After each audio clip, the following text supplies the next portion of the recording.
Welcome to my channel, All for Health with Jane family.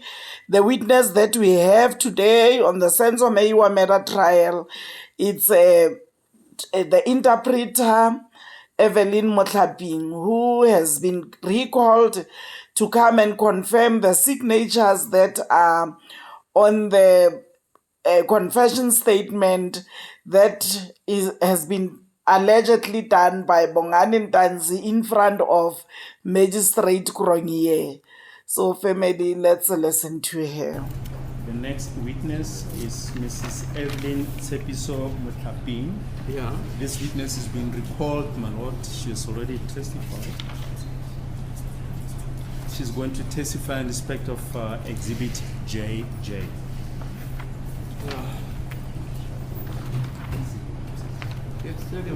Your full name and surname, ma'am? Evelyn Motlhaping. Do you have any objection in taking the prescribed oath? No. If you so, do you swear that the evidence you shall present today shall be the truth, the whole truth, nothing else but the truth? If you do, please raise your right hand and say, "So help me God." So help me God. Witness on in my Lord.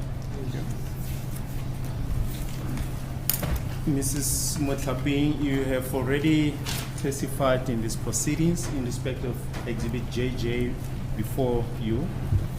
That is correct. Bese soke waphana ngobufakazi ngalofakazi buka JJ labo buphambi kwakho ukuthi yebo iqiniso. I just want to refer you to page 9 of Exhibit JJ. Yes. Asiyeke ku page 9 wabo lobo bufakazi uthi yebo. There appears a certificate by the interpreter. If you can just put the contents of that certificate on record. Certificate by interpreter. I, Evelyn Motlhaping, certify in terms of Section 217 of the Criminal Procedure Act 51 of 1977 as amended. I have interpreted truly and correctly and to the best of my ability with regards to both the contents of the statement and everything said by the magistrate. Manje ke kuthiwa ake usifundele lento ebhalwe la ku page 9 ibhalwe ukuthi yena uThepiso uEvelyn Motlhaping uyasho ukuthi yena ubuya ngomthetho sisekelo obekiwe wamaqala uye watolika ngeqiniso etolika yonke into ebekade yena ayizwa ukuya ngalendlela ebekade yena akwazi ukuthi angatolika ngayo futhi leyo nto ebekade ikwistatement yona ukuya ngalendlela yayikade ishiwo umanje. There appears a signature there at the bottom. Whose signature is that? It is mine. Kunala kusayinwe khona lapho phansi kusayine bani uthi uyena usayinile. And right at the bottom of the page, there appears initials for 3 people. Are you able to identify those initials? That is correct. Yes. The first one is for the magistrate. And the second one is for the deponent. And the third one are my initials. Manje phansi lapha kuyo lencwadi kunala ukuthi kunama initials la kubhalwe khona ungakwazi ukusicacisela ukuthi abobani ababhale lapho ukuthi okokuqala kubhale uMantshi lokho kwesibini kwakade kubhala umsolwa lo bekade uma uza kwethu amtolikela okugcina uyena la bekade lo utolikayo uyena obhale ama initials wakhe. Just for record purposes, if I can ask you to turn to page 1 of Exhibit JJ, just put the full details of the deponent on record that appear just below your name. Okay. It reads Bongani Ntanzi. Thank you. Manje ke ngicela uye ngale kwi page yokuqala usitshele amagama wakhe lo muntu lobukade umtolikela uthi amagama uBongani Ntanzi. And if I can ask you to turn to page 7 of Exhibit JJ. Ake uye ke ku page 7.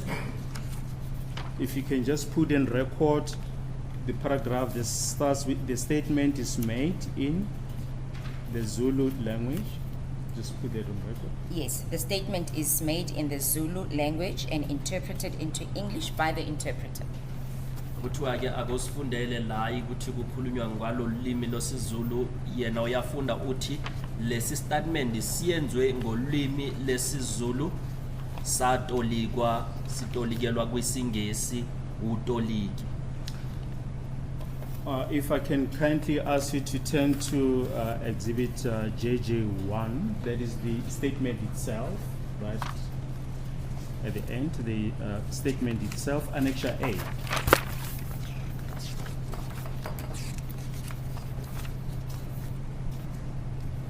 Annexure A at the bottom, the initials for 3 people. Are you able to identify those initials? That is On correct. page, yes.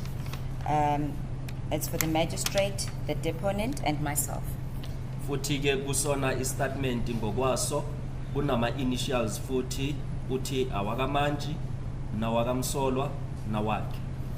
Can you just put on record the deponent's initials? It's BS, Yes. And yours? and mine is ET. Ama initials wakamsolwa wona athini uthi athi BS awakho wona athini athi ET. And page 2 of exhibit JJ1. Can you once again just identify those initials? Yes, it's the magistrates, the deponents, and myself. Futhi ke ku page 2 awakabani lawo ma initials uthi awakamanji awakamsolwa nawami futhi. And page 3. It is also the magistrates, the deponents, and myself. Na ku page 3 umanji wenza ama initials nomsolwa naye uza kwethu wenza ama initials. Page 4. It is also it is the magistrates, the deponents, and myself. Na ku page 4 umanji wenza ama initials nomsolwa naye ET. Page 5. Same initials for the magistrate, the deponent, and myself. Futhi na ku page 5 kusase kanjalo umanji nomsolwa naye utoliki bayenza ama initials. And page 6. It's the magistrates, the deponents, and myself. Ku page 6 umanji uye wayenza ama initials nomsolwa naye usisi. Now, if I can kindly ask you to go to page 7 of exhibit JJ, page 7. If you can put in record the paragraph that starts with the statement is now read back. The statement is now read back to the deponent and translated by the interpreter. The deponent is now asked whether he confirms the contents of the statement is correct. The answer is yes.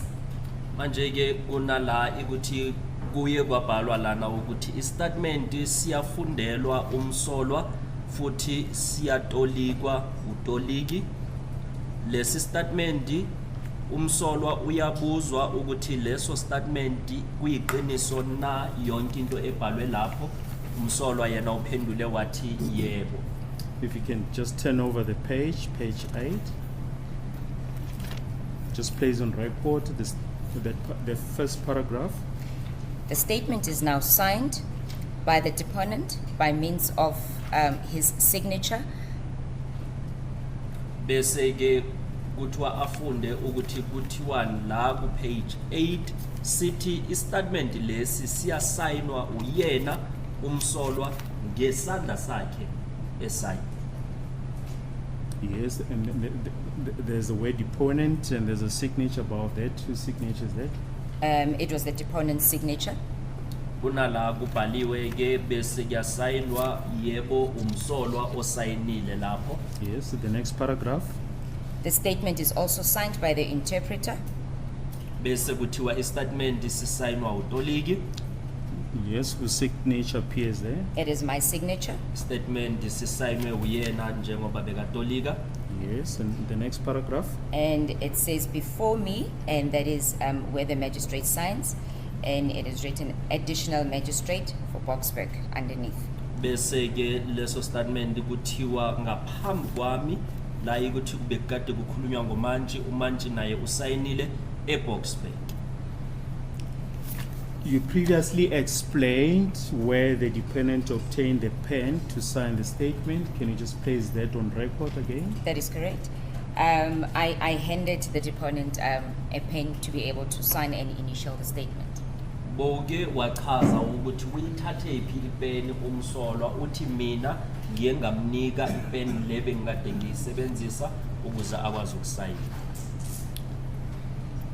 The recordal of Annexure A, the statement itself, which has now been marked Exhibit JJ in brackets 1, where did that take place?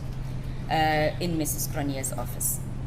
Lesi statement lesi ngobufakazi sona siyenzelwe kuphi uthi enkantolo yakhe umantshi uCronier. And the information that is contained in Exhibit JJ1, the annexure to Exhibit JJ, where does that come from? That information in Annexure JJ in brackets 1. From the deponent. Logo okubhalwe kulesi statement nikuthatha uthi kusuka kumsolwa. Yes. And at the end of the process, after the statement was made, do you perhaps remember as to what happened to Exhibit JJ and JJ1, the preamble and the annexure? I know they were stapled together, and if my memory serves me well, it was handed to the investigating officer at the time. I cannot recall, Your Worship. No, I'm talking about after, immediately after the proceedings, what happened to the documents? Who retained the documents?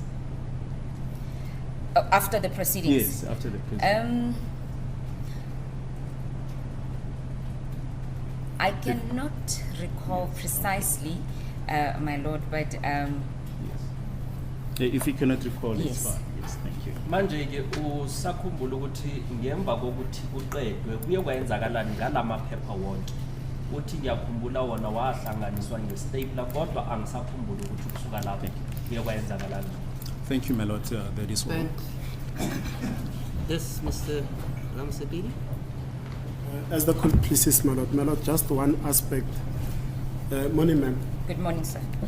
Now, you've just been asked a question by my learned colleague, Advocate Baloyi, to say, after the completion of the process, what happened to the exhibit, the statement, and you say it was handed back to the investigating officer. I said, I think, because I cannot recall clearly, sir.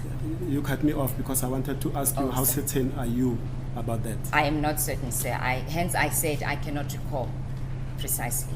Manje uthe lamaphepha ngemva kokuthi kuqedwe uye wathi anikezwe iphoyisa eliphenya ngalecala uthi angisakhumbuli ngenxa yokuthi anginaso isiqiniseko salokho. And the person that you refer to as the investigating officer, although it's the person that brought accused number 2 to the office of Magistrate Cronier, you will remember it was Sergeant Mohani. Do you still recall that? I know the person who brought the accused number 2 to Mrs. Cronier's office was Sergeant Mohani, yes. And after the proceedings, who removed accused number 2 from that office? Because there were other police officers that were outside the office, so it could have been them. I cannot recall clearly, Your Worship, who removed him. Okay, as the court places, my lord. That's Manje ke ngemva kokuthi Yes, Mr. sekuqediwe Mnisi. uzokhumbula ukuthi umsolwa wayekade elethwe umnumzana Umalo. ubani obekade emkhipha laphayana uthi ngoba bekade kunamanye amaphoyisa angisakhumbuli kahle ukuthi ubani omkhiphile umsolwa. Thank you, my lord. I have no questions. Thank you. Yes, Ms. Mtlololo? No questions, madam. Remember, family, Bongani Ntanzi was initially denying that he has signed, he has done this confession statement. Evelyn Motlhaping, who was the interpreter on that day, has been recalled to come and confirm. And she is confirming today that the signatures and initials that are there belong to Bongani Ntanzi. Family, thank you very much for watching this video to the end. Please like it before you leave. Subscribe for my channel if you haven't done so yet. I love you, family. Thank you. Bye.